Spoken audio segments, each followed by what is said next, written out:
नमस्ते, थर्ड आई में आपका स्वागत है। इतनी गर्मी, बहस, लोकसभा, सुप्रीम कोर्ट, बिहार का बीच एक महत्वपूर्ण बात पे टिप्पणी करना या बात करना आपसे रह गया था। देखिए, राजनीति अपनी जगह, वोट अपनी जगह, लोकतंत्र अपनी जगह, लेकिन हम और आप पहले हर तरह से इंसान हैं। और मेरे हिसाब से सबसे पहली बात अगर होनी चाहिए तो इंसानियत की होनी चाहिए। और इंसान का जो बेसिक, मुझे लगता है कि इंसान और जानवर में अगर किसी को कोई फ़र्क होता है तो वो संवेदनशीलता का होता है। और वो संवेदनशीलता दो तीन चीज़ें बहुत बेसिक सी होती हैं। आप अपने माँ बाप के प्रति कितने संवेदनशील हैं, वो आपके बहुत से कैरेक्टर्स को दिखाता है। और दूसरा, आप महिलाओं के प्रति कितने संवेदनशील हैं। और ये मैं इस बात को इसलिए कह रहा हूँ कि जिस समाज में हम लोग रहते हैं वहाँ मतलब पिता के रूप में, पति के रूप में, भाई के रूप में, बेटे के रूप में एक गलत डिसएडवांटेज किसी भी पुरुष के पास रहती है। रात में अगर लड़के को जाना है घर से बाहर, लड़की को जाना है, नहीं ये नहीं जाएंगी, ये रात में कहाँ जाओगे, लड़का क्यों जाएगा भाई फिर। तो मतलब बहुत सी ऐसी चीज़ें हैं जिसमें मुझे, जिस बात को लेके मुझे लगता है कि ये उचित नहीं है। और समाज को बैलेंस करने के लिए, किसी भी विकसित समाज के लिए अगर आप, और सही में अगर विकसित करना है तो आपको वो महिलाओं का वो आत्मसम्मान देना होगा। एक बड़ा कारण जो भाई बहुत से लोगों को लगता है कि आपको आरएसएस की विचारधारा से इतनी दिक्कत क्यों है। एक ऐसी विचारधारा जिसमें महिलाओं के लिए कोई जगह ही नहीं है बातचीत करने के लिए, आप उस विचारधारा को कैसे मान सकते हैं कि वो इंसानियत के प्रति उसका दृष्टिकोण उदार होगा या कुछ होगा। उसकी स्कीम ऑफ थिंग्स में महिलाएं हैं ही नहीं। मतलब मैं इस बात को लेके मैं भी चिंतन करता रहता हूं। अभी हाल के दिनों में एक ऐसी चीज हुई जिसने मुझे लगा कि नहीं, अगर इस पे नहीं बोले तो दिक्कत है। मैं अखिलेश यादव जी का और समाजवादी पार्टी जी के जनरल जो पॉलिसीज़ होती हैं कभी कभी लेके उनको मैंने बहुत सख्त टिप्पणी कही है। लेकिन जब उन्होंने उत्तर प्रदेश में लोकसभा चुनाव हुआ, बढ़िया इलेक्शन लड़ा, बढ़िया इलेक्शन मैनेजमेंट किया, बढ़िया वो किए। लेकिन ऐसा एक जनरल मेरे बारे में इम्प्रेशन है, लोग आके भी कहते हैं कि साहब आप थोड़ा क्रिटिक रहते हैं। लेकिन अभी 2-3 दिन पहले एक घटना हुई, और वो घटना इस जो आजकल चल रहा था कि राहुल गांधी की स्पीच, मोदी जी की स्पीच, प्रियंका गांधी की स्पीच के बीच में वो दब गई थी। लेकिन उस पर मुझे लगा कि अगर उस पर आपसे बातचीत नहीं करेंगे तो शायद कहीं ना कहीं मैं पत्रकार हूँ नहीं हूँ, लेकिन इंसान होने का धर्म कहीं ना कहीं मैं नहीं निभाऊंगा। डिम्पल यादव जी के ऊपर, जो अखिलेश यादव जी की पत्नी है, वो किसी की बेटी है, किसी की माँ है और अखिलेश यादव की पत्नी है। वो पार्लियामेंट में है, संसद सदस्य हैं। उनकी पार्टी के एक एमपी है जो रामपुर से एमपी हो के आए हैं, महबूबुल्लाह नबी साहब। महबूबुल्लाह नबी साहब इमाम हैं जो मस्जिद दिल्ली में है उसके। अब उन्होंने, अच्छा वो पार्टी के भाई उस समाजवादी पार्टी से एमपी हैं, तो अखिलेश यादव जी, डिम्पल यादव जी और इकरा हुसैन साहब, ये लोग और बाकी उनके पार्टी के जो भी कार्यकर्ता थे, इनको उन्होंने किसी भी कारण से वो मस्जिद में गए थे। मस्जिद में कोई रिलीजियस फंक्शन नहीं था, मस्जिद में कोई उस समय ऐसा नहीं था कि कोई धार्मिक कार्यक्रम चल रहा हो। और मैं थोड़ी इस बात को इसलिए बता दूं, मस्जिद में मैं भी गया हूं कई बार, और ख़ास करके अगर किसी की मृत्यु हो जाती है तो रुखसती की नमाज जो होती है वो सब मस्जिद में होती है, तो आप वहाँ चले जाते हैं। और मैंने आज तक किसी मस्जिद में रोक नहीं हुई है कि आप नहीं जा सकते हैं। और ये पहली बार मैंने शायद इसको किसी पुराने प्रोग्राम में कहा भी था। मैं जब श्रीनगर गया था तो वहाँ पे एक मस्जिद में मुझे, मस्जिद भी नहीं थी वो, या मस्जिद थी, मुझे ठीक याद नहीं, मैंने उसमें बोला था, मैं फिर उसको याद करके बता दूंगा। उसमें लिखा था कि हिंदू लोगों का प्रवेश वर्जित है, जो मैंने पहली बार देखा था। और मेरे साथ जो मेरे 2 मुस्लिम साथी थे, उनको भी देख के थोड़ा शौक लगा। वो कह रहे नहीं नहीं चल सकते हैं, चल सकते हैं। अरे हमने कहा भाई लिखा हुआ है वहाँ, कहाँ लिखा है? हमने कहा ये लिखा है। तो उनको भी अजीब लगा, उन्होंने कहा मैंने पहली बार देखा है। खैर, जिस रेफरेंस से मैं बात कर रहा था, मस्जिद में इस तरह का कोई प्रवेश वर्जित नहीं। और अगर प्रवेश वर्जित है, थोड़ी देर के लिए मान भी ले, तो जो भी उसकी देखभाल करता है, जो या तो वहाँ इश्तिहार लगा दे कि इसमें नहीं है, या इश्तिहार लगाए कि ये इस तरह का है। इन लोग वहाँ गए, उसमें बातचीत हुई और उसके बाद वहाँ की एक कोई फ़ोटो वायरल हुई।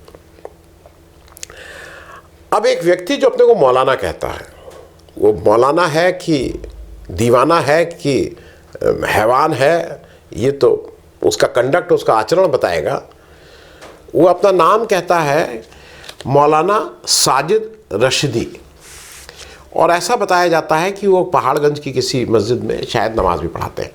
ये भी है, कोई ये पुख्ता अभी मेरे पास जानकारी नहीं है, लेकिन ऐसा माना जाता है लखनऊ में से ही ये इस तरह के जो हीरे मोती हैं वो लखनऊ से निकल के गए हैं वहाँ। और ये जो मौलाना साजिद रशीदी है, इसने क्या कहा वो मैं नहीं कहूँगा, क्योंकि आप खुद गूगल करके कर लीजिए। डिम्पल यादव के बारे में, उनके स्त्री होने के उस पर उसने एक बहुत ही बेहुदा, वाहियात, घटिया नहीं, मतलब जो भी वो खराब हो सकते हैं उस तरह की एक बेहुदी और गंदी टिप्पणी की है।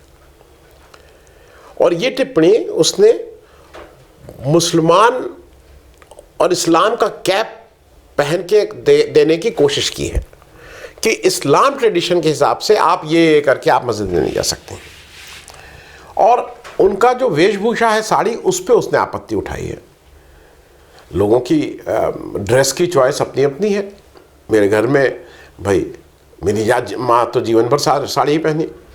हम सब लोगों को, अगर आप जिस समाज में मैं रहता हूँ उसमें अगर कोई अपने को ज़्यादा सुंदर दिखना चाहता है, ज़्यादा फॉर्मल ओकेजन होता है, ज़्यादा कोई पूजा वूजा होती है, तो हमारे यहाँ, हमारे धर्म में, हिंदू धर्म जिसको मैं मानता हूँ, उसमें साड़ी ही वेशभूषा के रूप में मानी जाती है। हमारी जितनी देवियाँ हैं वो सब साड़ी पहनती हैं।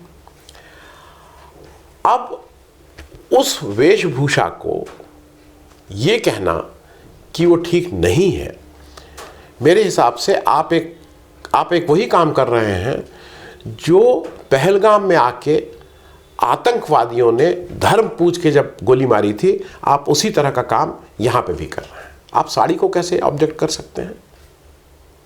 आप फिर ये फतवा दीजिए ना कि कोई भी मुस्लिम महिला कल से साड़ी नहीं पहनेगी, बनाइए ना तालिबान, दीजिए फतवा।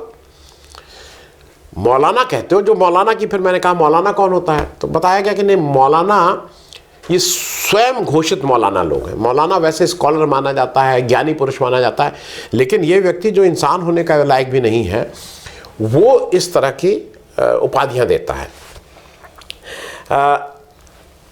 इसमें कहीं कोई दो राय नहीं है कि अगर किसी के धर्म में यह है कि भाई साड़ी पर आप कहिए, लेकिन मेरे जितने दोस्त मित्र हैं जो मुसलमान हैं और उनकी तादाद अच्छी खासी है, वो जब फॉर्मल ओकेजन होता है, जब शादी ब्याह में जाना है, उसमें जाना है, तो वो साड़ी ही पहनती हैं,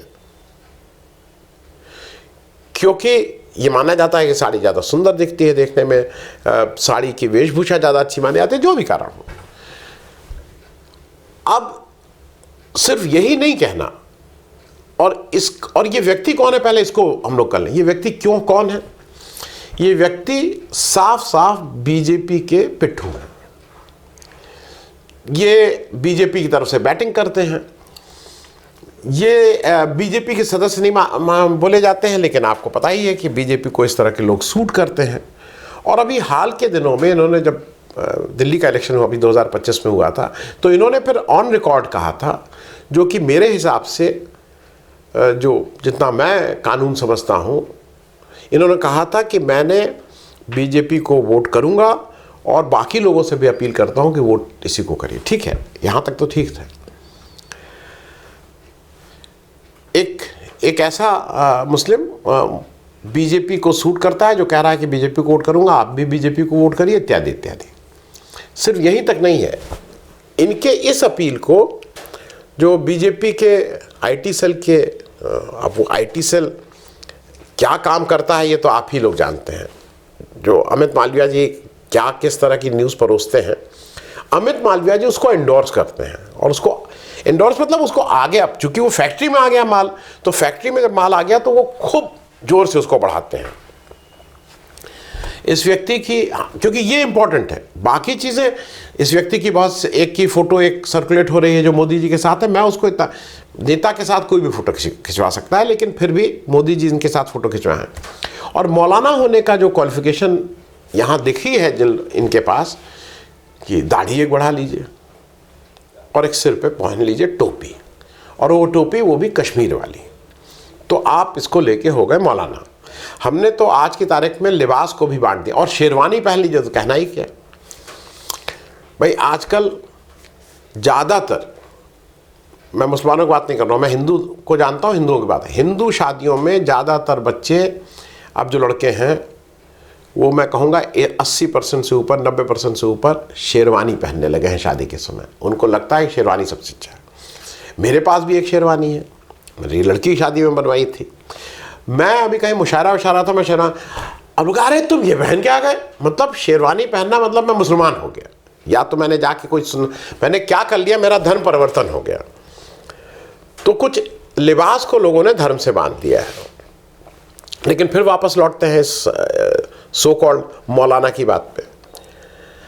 अब जो मुझे जिस बात पे थोड़ा अचंभा है कि बीजेपी के जो भी वहां थे वो ये समझ गए कि ये गलत बोला है उसने, लेकिन उसको एक भी व्यक्ति ने नहीं किया। बीजेपी की सेल की तरफ से वो कुछ एक प्रदर्शन होने लगा और एनडीए की तरफ से प्रदर्शन होने लगा, इत्यादि इत्यादि। लेकिन जो मेरी अभी तक नॉलेज है, नेशनल वुमेन जो सेल, जो नेशनल वो NWC है, कमीशन है, उसने अभी तक इनको कोई नोटिस जारी नहीं किया है। ये बिल्कुल क्रिमिनल ऑफेंस है। किसी महिला के वस्त्र को लेके गंदी भद्दी टिप्पणी देना क्रिमिनल ऑफेंस है।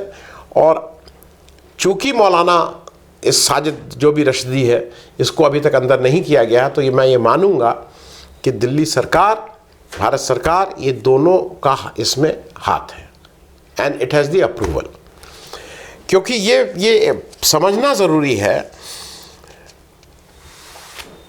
कि अगर आप इस पे खामोश रहेंगे, हम और आप इस पे खामोश रहेंगे, तो ये आग हमारे और आपके घर भी पहुंचेगी। अगर ये मौलाना अपने को धर्मगुरु मानता है तो ये धर्म तक अपने को रिस्ट्रिक्ट रखे। मैं क्या पहनना है, क्या नहीं पहनना है, कैसे पहनना है, इस पे बात ना करे। उसको लगता है कि कोई पहनावा ऐसा है तो कहे फिर अपने उसमें, अगर है हिम्मत, मादा है तो कहे अपने उसमें। मालूम नहीं इसके घर में इसका परिवार है कि नहीं है, जरा घर भी वापस जाना तो होगा ना इसको। और इस तरह के व्यक्ति को मेरे उनके घर वालों से, उस समाज से अपील है, ये साजिद रशीदी जैसे जो ठेकेदार हैं और जो घिनौने इस तरह के व्यापारी हैं, उनका सामाजिक बहिष्कार होना चाहिए। अगर वो कहीं आ जाएं तो उठ के वहाँ से चले जाइए, क्योंकि ये सब इस समाज के ऐसे दीमक हैं जो समाज खा रहे हैं, जो देश को खोखला कर रहे हैं। और इसलिए इनको इन्होंने सेल्फ आइडेंटिफाई किया है। डिम्पल यादव जी ने उसके बाद कहा है कि नहीं, इसकी FIR, और बिल्कुल इसको लॉजिकल एंड तक डिम्पल यादव जी को इस मामले को लड़ना चाहिए, क्योंकि ये बहुत कॉमन चीज़ हो गई है। और लड़कियों में भी ये कॉमन है, जो शोहदे इस तरह के हैं, वो लड़कियों को छेड़छाड़ होती है, जो हमारा सामाजिक तामना बाना है उसमें कहा नहीं नहीं मत करो मत करो मत करो। लेकिन आज डिम्पल यादव जी, आप प्रतिष्ठित जगह पे हैं, आपके पास एक मजबूत आप खुद MP हैं, आपका परिवार पॉलिटिकल है, और इसकी लड़ाई अगर आप नहीं लड़ेंगी तो मेरे ख्याल में उन सारे महिलाएं जो आपकी तरफ आज देख रही हैं कि इस तरह के शोहदों, लफंगों के ऊपर कैसे लगाम लगेगी, उसकी अगुवाई आपको करनी होगी। तो मेरी सिर्फ आग्रह यह है कि इस पे लॉजिकल एंड तक करिए, लोगों से कहिए, अपील करिए, क्योंकि इस तरह के जो लफंगे हैं इनको खुले घूमने की आज़ादी नहीं होनी चाहिए। थैंक यू सो मच, धन्यवाद।